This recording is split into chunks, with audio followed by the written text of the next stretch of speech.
بسم الله الرحمن الرحيم ألم تر كيف فعل ربك بأصحاب الفيل ألم يجعل كيدهم في تضليل وأرسل عليهم طيرا أبابيل. الله أكبر.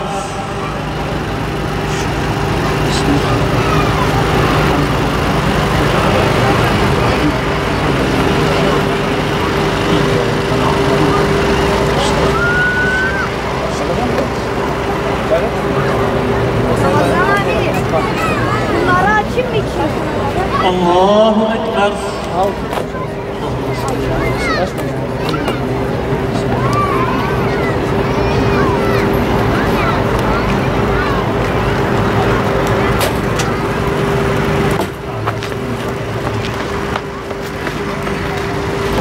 الله أكبر.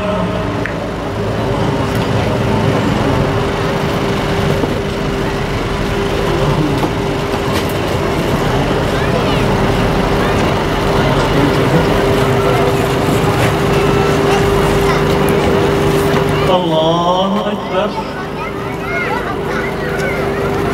السلام عليكم ورحمة الله.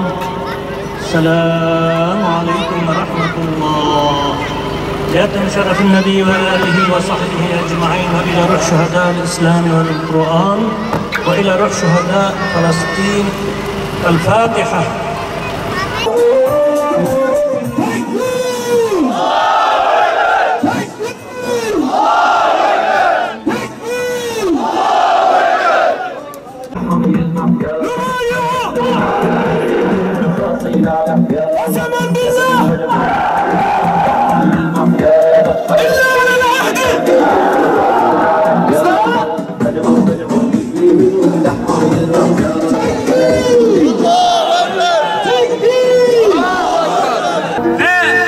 Bugün İslam coğrafyasını işgal edenlere diyoruz ki, Abdülhamit Han gibi diyoruz ki, defolun, defolun Karacalar, defolun Herzl'lar diyoruz.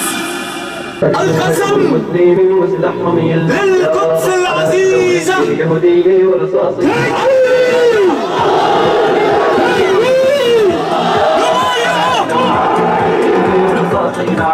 قسما بالله. بسم الله الرحمن الرحيم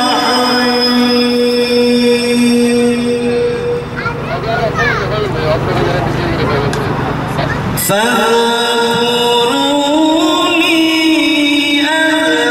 أذكركم واشكروني ولا تكفرون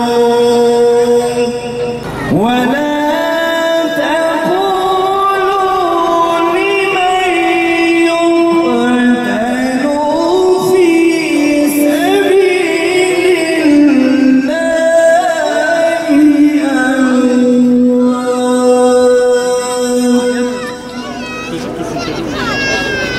بل أحياء ولكن لا تشعرون. Şeyh Ahmet Yasin'e, bütün şehitlerimize, gazilerimize, Kudüs'e, Gazze'ye.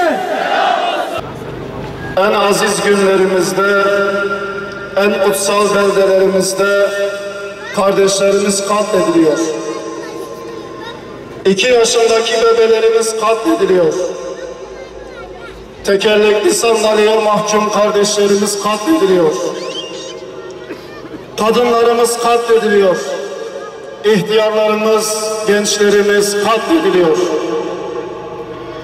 Ve tüm bunlar 1,5 milyarlık İslam ümmetinin gözleri önünde oluyor. Yüreğimiz yanıyor. Hiçbir şey elimizden gelmiyor. Hiçbir şey yapamıyoruz. 8-10 milyonluk İsrail 1,5 milyar Müslümanın gözüne baka baka kardeşlerimizi katlediyor. Şu arkamızda duran yer var ya, büyük şeytanın konsolosluğu. Aramıza duvarlar örmüşler, bariyerler çekmişler. Şöyle diyor şair: ey zalim Amerika, o zulmün kalmaz sana. İçi boş kuklaların geçiririz kafana. Dünyanın her yerinde silmek için zulmünü yiğit Muhammediler el basmışlar Kur'an'a. Cihat, şehadet! Cihat, şehadet! İman edenlere düşmanlık etmede insanların en şiddetlisinin kesinlikle Yahudiler ve Allah'a ortak koşanlar olduğunu görürsün. Maide suresi 82. ayet. İlk kıblemiz Mescid-i Aksa'nın da bulunduğu Filistin, 1948 yılından beri Büyük Siyon Devleti Projesi adı altında Siyonist çeteler tarafından işgal edilmiştir. Bu projeye hizmet eden emperyalist ABD Başkanı Trump 6 Aralık 2017 tarihinde Kudüs'ü Siyonist işgal çetesinin başkenti ilan etti. Ardından Siyonist çetenin kuruluşunun 70. yıl dönümüne denk gelen 14 Mayıs 2018 tarihinde Büyükelçiliğini Tel Aviv'den Kudüs'e taşıdı. Siyonist rejimin Filistin'deki varlığını meşru görmediğimiz gibi ABD'nin bu kararını da reddediyor ve telin ediyoruz. Kahrolsun İsrail! Kahrolsun Amerika! Kahrolsun İsrail! Kahrolsun Amerika! Kahrolsun İsrail! Kahrolsun Amerika!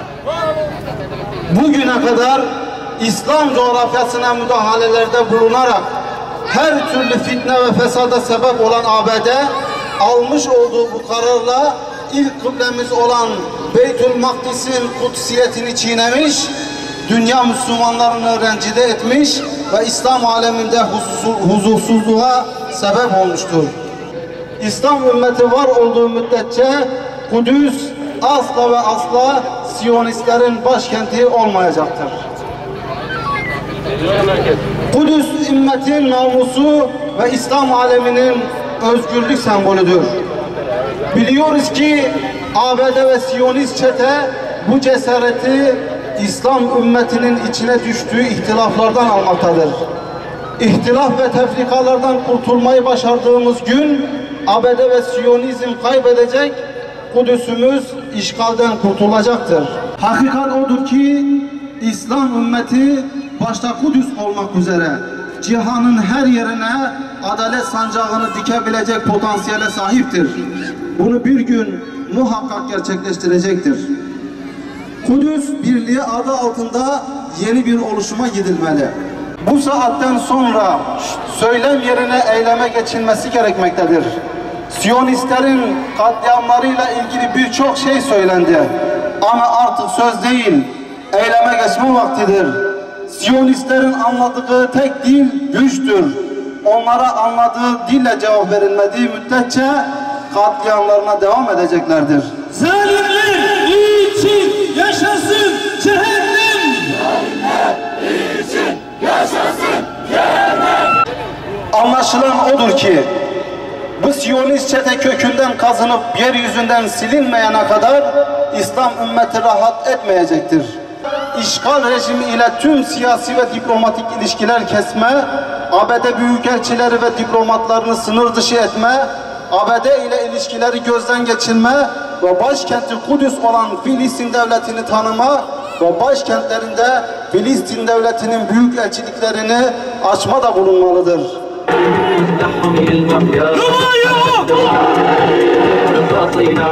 Kasemen billah! İlla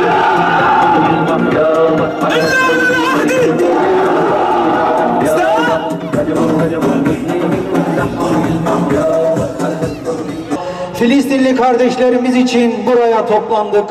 Ellerimizi açtık. Sana duada bulunuyoruz. Dualarımızı kabul eyle Allah'ım. Filistinli kardeşlerimiz adına senden yardım diliyoruz. Yardımını esirgeme onlardan Allah'ım. Ey muntakim, ey intikam alan Allah'ım. Mazlumların intikamını zalimlerden sen al ve bizleri de intikamına vesile eyle Allah'ım. Filistinliler adına yakarıyoruz Allah'ım. Ey Rabbimiz, üzerimize sabır yağdır. Ayaklarımızı sabit kıl ve kafirler topluluğuna karşı bize yardım eyle Allah'ım. Mücahitlere yardım eyle. Onları İsrail'e karşı galip eyle Allah'ım. Filistinleri kardeşlerimize direnme gücü ver. Direnişlerini daim kıl. Bizleri de onlara destek eyle Allah'ım.